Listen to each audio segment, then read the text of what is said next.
morning, week 14, pushing on, nearing the end, getting close.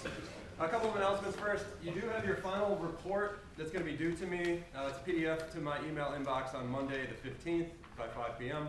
I don't need a hard copy, I just need an electric PDF.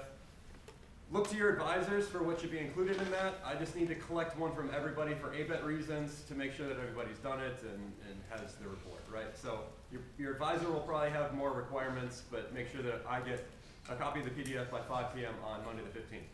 Also, we have our final presentations on Friday of finals week, which is Friday, December 19th.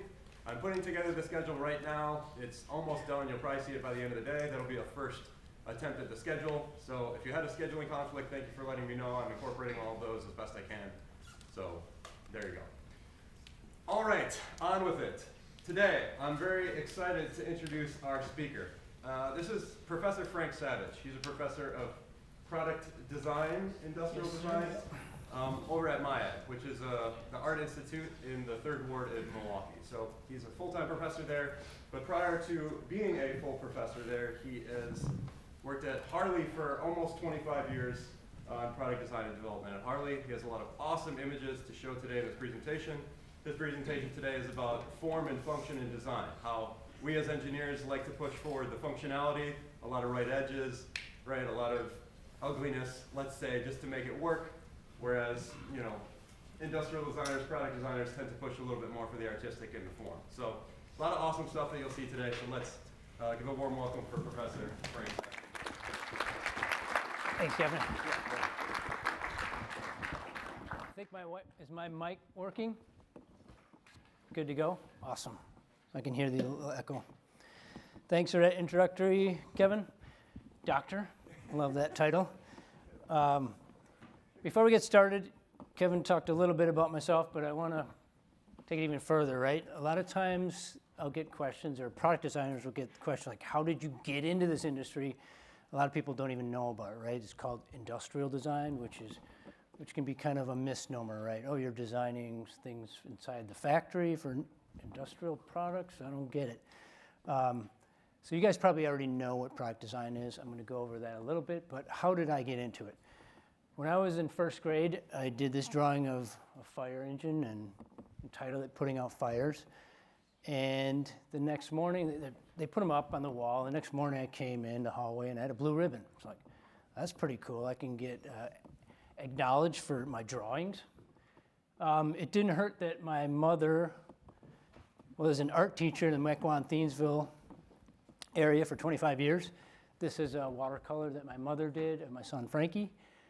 And my father built hot rods in the garage. So I've always been around art. I did go to high school at Menominee Falls High School, and I was good at math, but I was forcing it, right? I could do it, but I had friends in calculus that would just smoke through it, and I'd be like, how are they doing this? And at the time, I graduated high school in 1986, and at the time, they needed engineers, right? So my counselor was saying, you should go into engineering, you're good at math. I wasn't getting a lot of energy from math. It was draining for me. I had always taken at least one art class in high school. And my mother introduced me to a salesperson at Brooks Stevens. If you guys know what Brooks Stevens is, very famous product design, industrial design firm in Mequon, Wisconsin. Started a long time ago in product design, made a huge name for himself. My mother got in contact with the salesman at Brooks Stevens, and she's like, hey, go talk to this guy. So I ended up talking with this guy. He got me introduced to the designers at Brooks Stevens, and lo and behold, as a senior, I'm working for Brooks Stevens. I'm driving parts down to Waukegan, Illinois. They had worked for Evinrude and Johnson, these big boat motors. So I'm driving the van down, dropping off parts. In between that, I was working in the shop, getting to paint parts and sand them. I really took a liking to product design from working with Brooks Stevens. So from there, I was kind of hooked. I went to UW Stout for industrial design, got my undergrad there. And then I went to Northwestern to get my master's in product design and development management in 2014. So a little more history. I started consulting with a company by the name of Montre Design down here in the 3rd Ward in Milwaukee. Did a lot of different parts for Fiskars, did some interiors for Jack Case, but I also did work for Harley Davidson. That's how I found out about Harley Davidson. So in 1996, I started with Harley Davidson.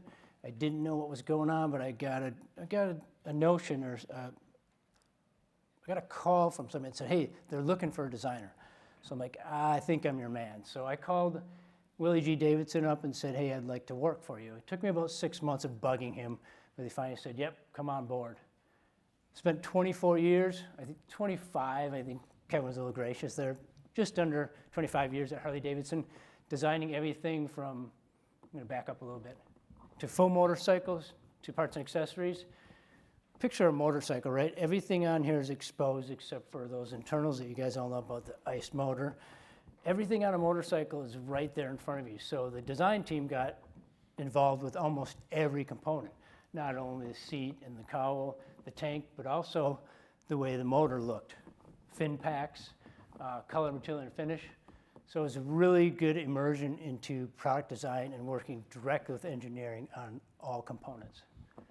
In 2018, I started Savage Design LLC. I was always been interested in medical components. So I work with medical companies right now.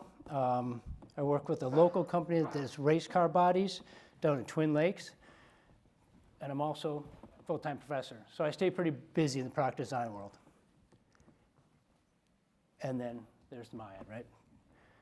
So what are we doing today? I got this kind of lengthy worded title for this presentation, but Beauty is in the Details, comparing and contrasting two valid design philosophies. One is form follows function. Hope you all heard about this. The next is form follows function, and they both report to emotion. So what I want to do now is go through some details on God is in the details, beauty is in the details. You've heard this before, right? The phrase really gets into when you pay attention to the details, you can expose extra truth and meaning. So now I'm going to kind of start the major portion of the presentation. I'm going to compare and contrast form follows function and form follows function. They both report to emotion. Before we do that, I want to look at some classic art stories and go through how beauty really pulls truth and meaning out of that. Does anybody know who this cat is? Recognize him maybe? Yes, Da Vinci, yeah. Near and dear to all of our hearts, right? Because he's the quintessential engineer and designer in my mind. He really married both science and art, right? You know what that painting is from him, right? The Mona Lisa. The details in this painting are crazy. I've never seen it in person, but I've did some very tight investigation through this presentation. And did anybody ever realize she had a veil on? She's wearing a veil. See the thin line there? A detail that's very important and to the aesthetic and the beauty of this painting, as well as the tapestry that she's wearing, right? You can almost feel the softness in that painting based on those details that Da Vinci painted. Anybody know who this cat is? What's that? No. Think of the art world. Is that Michelangelo? Yeah, that's Michelangelo. Excuse me.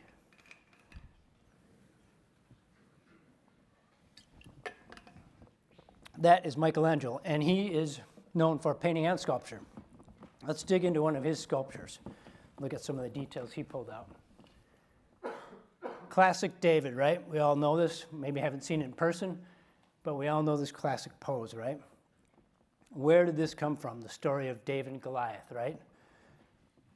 Michelangelo's predecessors were doing sculptures of David already slaying Goliath. You can see him in, unfortunately, Goliath had his head cut off, right? So that's one depiction before Michelangelo did his. Here's another one, the same kind of theme, right? The battle has already been done and Goliath has been slain. We don't know where Michelangelo got his idea to not follow this, but he didn't follow it. One way he could have got his ideas from, like we all do, right? We start with paper and pencil. Whether we're a product designer or an engineer, a lot of our thoughts come from that white space, right? And he was sketching his ideas and how they would be positioned. What does he do next? He goes to the quarry and finds a big piece of stone. And he starts chiseling away big pieces of that. You see the big chisel? The chisels start to get smaller and you start revealing some more of those details. They get smaller and smaller until the chisels are so tiny you might be using sandpaper. So remember, in this case, David is gazing out at Goliath, ready for battle. But when you kind of see this sculpture right now, he looks kind of peaceful, right? He's like, okay, this guy's kind of chill. He's not doing anything too crazy. But when you start getting closer and revealing details of his facial expression, you start realizing that he is potentially scared, but also brave going into this battle. Some of those details are using line and form to accentuate aggressiveness. See how his eyes are you can start to see they're getting a little gazed and concerned, but ready for battle. See that line right there above his eye? It's straight, right? It's menacing. And we also have his brow coming down on an angle. That's an aggressive and a mad and a powerful look, right? Another detail is, look at his nostrils. They're flared, right? Potentially flared out a little bit. Again, he's gazing and getting ready for battle with Goliath.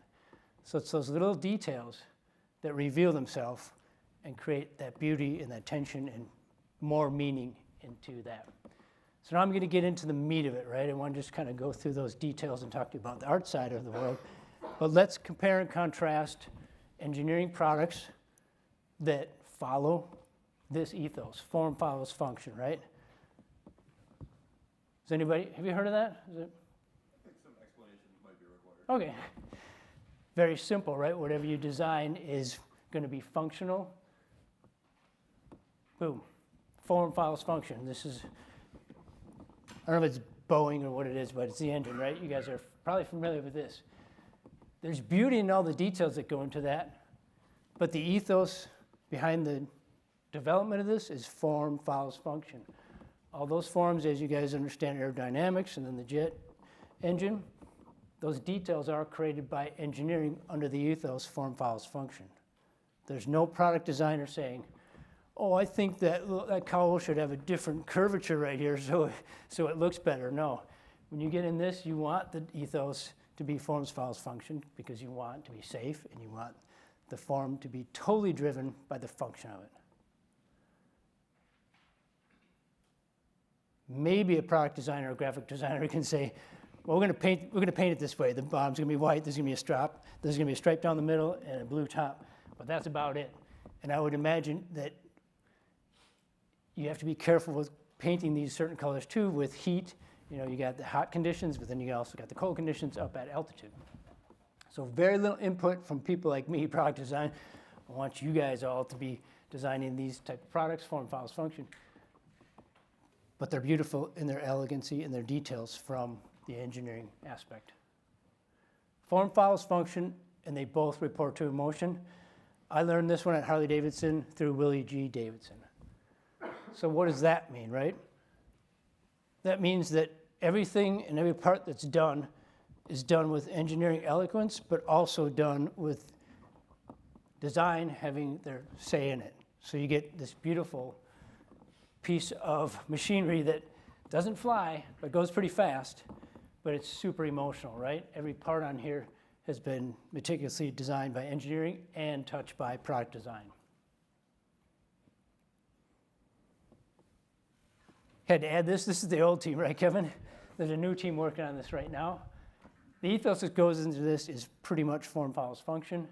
It's my charter to kind of get on this team and mix up some students from MSOE and maybe get some of the cowl imagery. Form follows function, yes, you want this to be very aerodynamic, but I think we can make it look a little better too, right? Engineering componentry, right? Form follows function.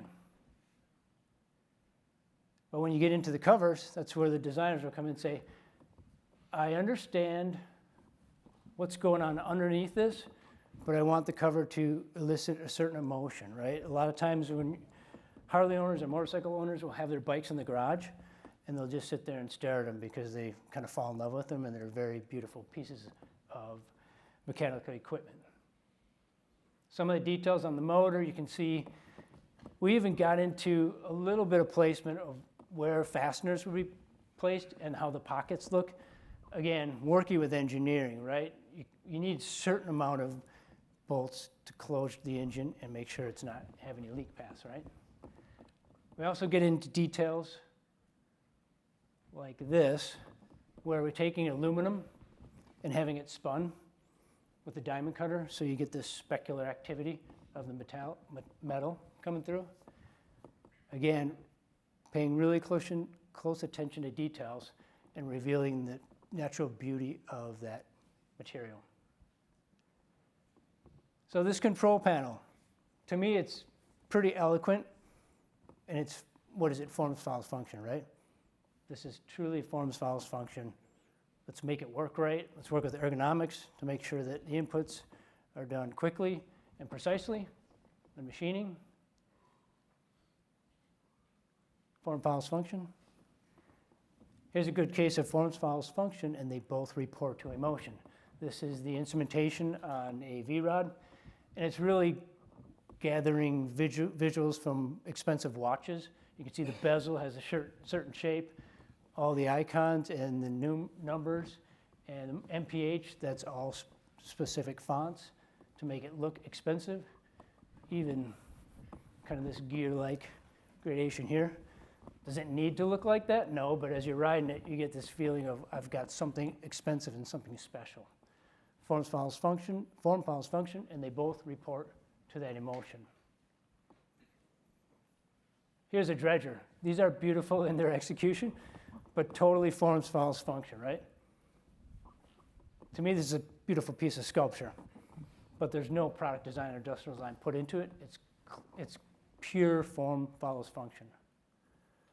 In the case of the frame for the V-Rod, which you saw earlier, I'll never forget, I was working on this, and Willie G's like, hey, Frank, it's got to look good as it's sitting on the table. Like, it's got to be a sculptural element. And that really hit home with me. I'm like, okay, that makes sense. So the frame without anything on it has to look good. The details have to be baked into it. So you can see certain things on this. Anybody know what hydroforming is? Have you covered hydroforming? No, I don't think in the materials class. Okay, so you picture, this is a steel tube, right? So it's got a hollow. And you can see this curve right here. From this point, use the pointer. From this point here to this point there is all one tube, right? And you might be able to get that shape on a modern tube bender. In this case, Harley couldn't get it. So what they employ is pressing that, but also filling it with water to push the walls of these tight areas into the mold. So it's high pressure water, creating the last form of that tube. Why do we do that? Because we wanted that frame to be wrapped so tightly around that motor, it felt like a caged beast. Like this motor's like, look at how close that got there. And that's details, right? Playing with the details. If this frame was like sticking way beyond it, it wouldn't look like the final product, right? So the attention to details to really emotionally grab the customer and saying, this is what this bike is all about. This is a radial coupler, right, I believe, for shafts. Yeah, form follows function completely. But to me, this is a beautiful part in its execution. I think these cutouts here are built so it does a little off-center tweaking, right, between two shafts. But to me, it's a beautiful part in its details. It can almost be like a base for a table with a glass top or something. It's a really cool piece of sculpture. Contrast that with the top clamp, the bar clamp on a Sportster. Does this really need to be this shape? No, right? With the sculptural element of the soft top clamp and baked in with countersunk socket head, bolts, and then the Milwaukee USA in there. Those all add that details that brings that emotion back into when you're sitting on this bike or looking at it from the driver's perspective. Anybody know what this is? Fake hip, right? It's a replacement for hips. And I've always kind of marveled at these things. They're really beautiful in their sculptural element because they play with this shiny kind of stainless steel polished area. And then they have the socket that, they'll remove part of your hip, and then that texture is all undercut so your bone grows to it, right? So this part stays in your hip, this part's the rotation of your hip, and this part will go down the middle of your bone if you have this ailment. But I always thought these were just beautiful parts in their detailing, but never see them, right? They're form follows function. This is the swing arm for the V-Rod. Form follows function, and they both report to motion. It's not the best picture in the world because this is kind of dirty, but the idea here is that this has been sculpted. Does this need to have this kind of airfoil sculpture and it looks like kind of an arrow? No, but when you put it on the bike and you look at the complete package, it starts to play nicely and visually with all the other components of the bike. Form follows function, and they both report to emotion. The emotion of, wow, I love that bike. It's super cool. It gives me this feeling of aggressiveness, if you like that style of motorcycle. Form follows function. This one might strike a nerve with some people because if you don't like needles, that can be a problem. But I think these are just so beautiful in their execution and detail and the manufacturing process. I believe that those tips are ground somehow, right? You got a tube, and then you got some kind of machine that's coming back, maybe taking one cut and then a final pass to get the sharp tip. But those literally are blood cells, right? So the beauty and the detail for me is the scale of this too, right? To me, that's a sculptural element. Probably not so happy when it's starting to pierce your skin. Contrast that with this emblem on Harley Davidson. If you get closer in on the details of this, you'll see that it's a stamped aluminum part that's been diamond cut to reveal refractivity. So you can see some of the colors going on here. It's because the diamond cutter has created a surface on the aluminum that allows the light to have this specular action. Form follows function, they both report to emotion. This is, believe it or not, a hand sketch I did. So a lot of times at Harley, we would start with the underlayment, right? What's going on in the motor? V-twin, 45 degrees. You saw that earlier image of the motor. That would be used as a backdrop, and then we just start sketching on top of that and layering it. And here's the final product. Even getting into, it's a air-cooled motor, right? So these fins are doing a lot of work. They're allowing surface area to take heat away. But the design team will even get into how they are look and shaped. So we get these kind of curves going on to it and extending at the top. The whole idea of this powertrain ethos was how human muscle is round at the top, and as it meets bone or joint, it starts to get thinner and create tension. So every form you'll see on here has got a soft feel to it, but also a tension to it. So it's always soft and tension built in to get that ethos of looking powerful. Form follows function, and they both report to emotion. Finally, in a big touring bike, same motor. And that's it. If we work together as a team of engineers and designers, we can do a lot of cool stuff, but there are times when form fully follows function, and we want engineering to lead the way. But you'll find in your careers wherever you work that you might be working with product designers and industrial designers. We have to marry form follows function, and they both report to emotion, because there might be a similar product on the showroom floor, and if you work closely with product design, it might just take it to the next level to grab the emotion of that customer that at the end of the day, right, we're a lot of times making products so customers pull out their wallet and pay for it, right? And sometimes that emotional balance or that emotional attention to detail can finally put that person over the edge to buy the product that you've designed. So thank you for your attention. We do Q&A now. Yeah, good. All right, let's thank Frank.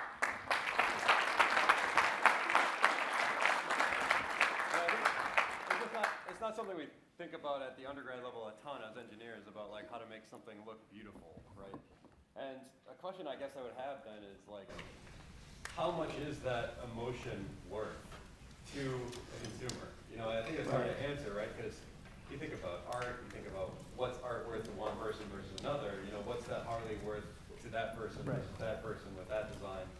And how do you bake that into the design process, which is difficult, right? Because let's say you have a certain budget for production, how much time and money and effort are you going to spend on making that emotion as high as it possibly be? Or where do you say, okay, we got to cut it off? We don't have any budget anymore to make this more artistic, right? So I think it's a very deep question, but how is that generally handled when you have such an emotional object? Right. So I happen to be lucky for 24 years of my life to work for Harley Davidson because working there, design was pretty much placed on a pedestal because of, you know, the final embodiment of these things they have to look good, right? Again, whether you like Harleys or not, there's a certain group that like them, and chrome is king a lot of times. So at that corporation, design was revered and listened to a lot. Sometimes in other situations, you gotta kind of force your way into the conversation, like, yeah, but when your product's sitting on the shelf, if it only functions and it doesn't look good, like I said earlier, the customer might pick the other product right next to it that the design development team took more time on that emotional side, whether it's color, texture, material, because a lot of times you'll find that products will function the same, like these motorcycles, right? Harleys or any motorcycle. Table stakes is function, right? If it doesn't function, you're going to hear about it, you know, the internet, Google, you know, feedback and stuff, and people aren't buying it. So table stakes is it's got to function, and then what is that emotional hook that gets you to actually buy it? So it can be a challenge. Like I said, I got lucky because at Harley, design was listened to a lot. I mean, you still had to fight your way through some of the designs that you felt were very emotional and could help sell the product. So it becomes a balance, right? Because not only will you be working with engineering and product design, but you'll have marketing and you'll have finance kind of kicking the scratch and saying, yeah, but we can't spend that much on that component because we need this feature. So it really becomes a delicate a dance of. It has to be like industry specific, right? I think, you know, True. motorcycles, you're willing to spend a lot on the form of it, Yeah. right? Like what it looks like, the artistic side, but let's say, you know, aircraft in a way, you don't have a lot of, I'm not going to put a bunch of extra pieces on my aircraft to make it look artistic, right? It's Right. all there to function in the way that it's supposed to function, right? The exterior. But if you Exterior, think right. about the interior, For sure. right, that gets pretty emotional in the interior. Right now, a lot of we talk about finance, right? A lot of the airlines have these smaller seats, right? So now you're cramped, which isn't an emotional positive. But then they play games with the lighting, right? The new Dreamliner had blue lighting, you know, LED cascading throughout the cabin to make you feel comfortable in an aircraft. So if you analyze what's going on the inside, the interior, there is a lot of thought to the design of the aircraft from a product design. But again, on the outside, I don't want product designers involved. And I think All function. there's got to be these industries that are middle of the road, right? I think like medical devices in a way, I think maybe falls into that, where, you know, a medical device has to function and it cannot be faulting, right? Yes.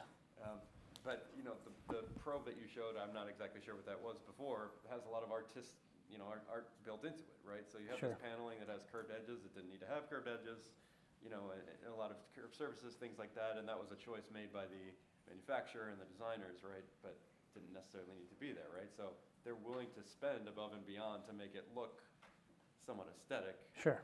So, you know, it's maybe going to vary by industry. a good example of that is I have a client by the name of Accuray. If you know of Accuray, they're I don't know if they're based in Middleton, Wisconsin, but they do have their testing facilities there, and they do tomotherapy, so they're doing CAT scan equipment, but they also have a product called the CyberKnife, and the CyberKnife is this huge ABB robot that has, on the end of it is a radiation collimator, and that's its job is to zap tumors in humans within a millimeter degree of accuracy. So now picture whether you're a youngster or even an adult that has to get this service, right? And you don't want to walk into the room that has your radiation equipment and it just looks like an orange ABB robot with a big, scary probe on the end that's going to zap your tumors. So what they do is they take time and they design covers over the robot very intensely, right? Because picture an ABB robot, if it does something wrong, you guys maybe have done some CNC milling or something, and if you program it wrong, it'll do what the program says, right? So you got a cutter going on and it's cutting something. If you don't program it right, you could break the bit just by having it drive into another part of the fixture or whatever. In this case, it's a robot, right? So if it's not programmed right, it has a potential to crush you, right? So there's crush zones, there's baked into certain covers that can touch the human, there'll be a pressure point, so if it hits that cover, the thing will turn off immediately. So you got to think about the safety aspects of it. So working with them, you got this robot that you're covering it, and the design is to make it feel a little more inviting, even though it's this big robot sitting in the room. Give it these soft covers, maybe you use colors that are soothing, but definitely forms that are soothing. It's funny to think of this like menacing robot dressed up like Mickey Mouse or something. Yeah, for children it might work. I will cut you. Yeah, right? But for like kids, that could be very fun. Yeah, right. Yeah, and that's why I mentioned, youngsters versus adults. There's different emotional triggers, right, for your age cohort. Yeah. So to answer your question, yeah, it depends by industry, right? Right. But you go look at any catalog, because Christmas is going on, you'll see all these different products and people trying to sell them, and just look a little closer at how they actually look and see what your tastes are, why you like something, if it's a color, if it's the material, and probably the form of the product. Like, what does it look like? Would it be kind of cool sitting in my living room or in my bedroom or on my nightstand? Yeah, I feel like Steve Jobs was kind of a master of this as well, right? Designing the iPhone to have these curved edges, made out of aluminum in a very sleek and sexy-looking way. It was a big part of the iPhone development and its success. It was a very emotional product, right? Form follows function, they both report to emotion big time, right? Yeah, for sure. But obviously the engineering behind it is spectacular, right? So. Right. Table stakes, right? It's got to function first. And then how do you get millions of people just to adopt it? Well, make it in this aluminum case, make it super kind of valuable looking, right? It's got the Apple glow on the other side. So now it's marketing, because everybody's got there at the whatever that coffee or out in your lounge here working, and now they're got the Apple glowing, so they're getting marketing, free marketing every time you open these things. So there can be a devious or maniacal part of marketing as well, but at the heart of it, working together with engineering and product design, if the ethos is form follows function, they both report to emotion, it's that interplay to really come up with a product that people want to buy. Mm-hmm. Another question here is when do you feel that product designers or engineers have more of a hand in the process? Let's say you want to develop something from scratch, from start to finish. Would you say the product designers are working more on the front end or near the back end? When you're first starting to think about the development of a project, you're doing your sketches of how you want this to look. It's probably a lot of art maybe on the front end, but maybe there is an engineer there who's like, how are we going to make that? That doesn't seem like you could actually have that made. Is this constant tug back and forth? Is that happening a lot at the middle, the front end, the back end of the development of something? Where do you see that clash happening most often? Where do you see each hand having more power in the process? I think it depends on project, right? But let's talk about, I talked about what's behind the motor. Let's just say we're doing a new motor, right? What's behind the motor? Before anything starts, in the classic case of Harley-Davidson, you'll kind of get the underlayment, right? Where the crankshaft is, where the connecting rods are, where the pistons are moving, right? And how that system works. And you get that drawing as a designer and say, okay, we're going to make this look beautiful now and not violate those principles, right? Because you can't violate those principles. You can push and pull on some of them, but there's groundwork done on the engineering side before in a lot of these projects, right? So An engineer is going to come to you and say, this is the bolt pattern. Exactly. Whatever you do to get from here to here with your bolt pattern, I don't really mind all that much. Just but don't violate that this, bolt right? pattern. Because there's a chain whipping through here, and we got to have this amount of clearance to it. So that'll happen a lot, right? Where you're given a package, and then design will start doing their design around it, and then it's a back and forth, right? Because if you find out, emotionally, we talk about emotional triggers. If you want something super small, you might have to cut corners. You might have to even ask engineering, like, hey, can we move this component just a little bit to get this visual that we want? And that's the back and forth play you'll do. And sometimes it's successful, sometimes it's not. But if you work well together, I think it can, you can work on a product that really gets successful on the function and that whole emotional part of it looks good sitting on the shelf and people are ready to buy it. Does that answer your question Yeah, I a little think bit? so. I mean, 'Cause it's always question of who's going to have a final say in a sticky situation, right? Of Yeah. Form is I don't want to call it the icing, but like function is the table stakes, as you say, Yeah. right? Like It's has gotta to work. right? So once that baseline working has been met, then however the art comes about, it might be positive, but there's a lot of different ways to get something to function. So you might have a lot of different ways to make your functionality to fit with the form that you want. Sure. So I feel like there's probably a lot of back and forth and tug.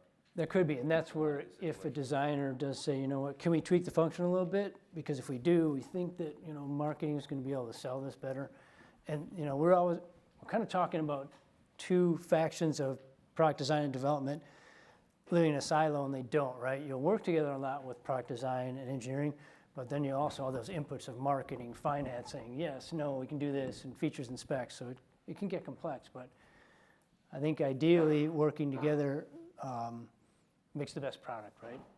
There's tensions a lot between engineering and product design, but if it's done right, it can be a really fun game to play, if you will. Any questions out there? Yeah, we Been don't have an talking a audience. lot? Any questions from outside? Yeah, go ahead. Have you noticed any meaningful change in the relationship between engineer and designer? Like maybe one side getting more It's a good question. throughout time? You want to maybe repeat that? I don't know if everyone heard that. Okay, so has there been any meaningful change in the balance of engineering and product design over the years? Damn good question, right? I think I would have to fall on the side of yes if you start out from the Industrial Revolution, right? When products were forms follows function, but then there were a lot of people getting hurt, right? Whether it was ergonomics in factories or if it was lack of seat belts in cars, right? So I think what's happening is corporations and companies realize they have to sell their products in this world of competitive set, right? I'll take an example, right? The e-bike craze right now, right? There's thousands and millions of e-bikes out there, whether they're e-bicycles or now e-motorcycles. So there's a lot to choose from, right? And they're all probably in the same range. Features and specs will probably drive a lot of sales, but also will this aesthetic portion of it. So I see those working more hand in hand with engineering and design. So that's an example of, I think, how it is evolving, and there is synergies. But it's a good question, and one to maybe unpack a little more. Like throughout history, I think it has, and if you want to be a successful company, you probably work with that ethos. And if you go back to Da Vinci, right? Da Vinci was the ultimate kind of artist and science guru. So it works well when engineers have a little bit of art background and when product designers have a little bit of engineering background. So we're not completely in the dark about cantilevers and your basic stuff. Yeah, I appreciate that. I mean, you're kind of talking about product designers and engineers sort of being two different individuals, but Right. I think there's quite a bit of overlap between the two skills, but also some that each would individually bring to the table that the other might not. So in Yes. your view, like, what sort of things do engineers have and do well that product designers don't do well, and what sort of things do product designers do well that maybe engineers aren't as good at, Sure. and where are they like overlapping with their skills and their abilities? I think it boils down to your education, right? And I talked about it at the beginning of my presentation. I wasn't getting a lot of energy from calculus and doing equations and, I wasn't getting feedback in my body that says, yeah, this is cool when I do this. But I always got feedback at the beginning, right, from sketching or doing my artwork. So it boils down to education and your background. So your education right now is very geared towards form follows function, right? You're learning how mechanisms work and how to implement them and make things function and last a certain time, right? You got life cycle. So you go away from kind of that art world that I had showed you about, right? And for product designers, we stay in that world of creativity and art and go through school kind of banging that into the right side of our brain, like how can you be innovative? But I think engineers are innovative as well, right? They're using different parts of their brain to make links that are functional, but that's where innovation can come from as well. So it really boils down to your background and what you're learning right now, right? Because you're spending 4 years of your life getting immersed in engineering. Product designers spend 4 years of their life getting immersed in how things ergonomically work, how they look, and how they feel. That emotional portion of it. But I think not to undersell some of the technical skills that product designers have, right? Like Sure. you can use SolidWorks, you're probably a lot better with curves and splines than we are. Honestly. It's a good point. And that's part of the evolution of the designer or the designer in the product development process these days. A lot of times you'll find out, let's say the motor, or let's just talk about a gas tank for a bike, right? The foundation's there, right? The designer comes and sketches this cool shape. In the past, it was like the cool shape maybe gets done in clay, and that clay gets scanned, and then that scan work goes to a surfacing guru, right? Most likely an engineer that understands a program where you can create these teardrop shapes. Nowadays, what they're asking for product designers to not only sketch it, come up with a form, but give the first attempt at CAD modeling, and it's very conceptual at nature.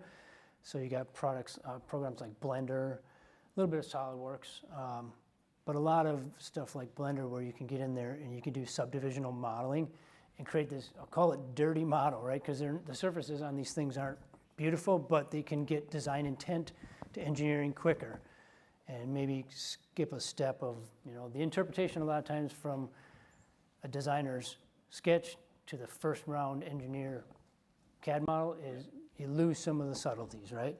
So these subtleties can be brought to the table using sub-D modeling right from product design. Cool. Other questions for Frank in the audience? No dumb questions. There's got to be some there. I have a year-out question. So, Yeah. rake angle, the overall height of the motorcycle, how much of that did that have to do with the design versus engineering? Good question. So, Can you repeat it? yeah, so you talked about the V-Rod, right? Let's go to that. Did I lose functionality on this thing?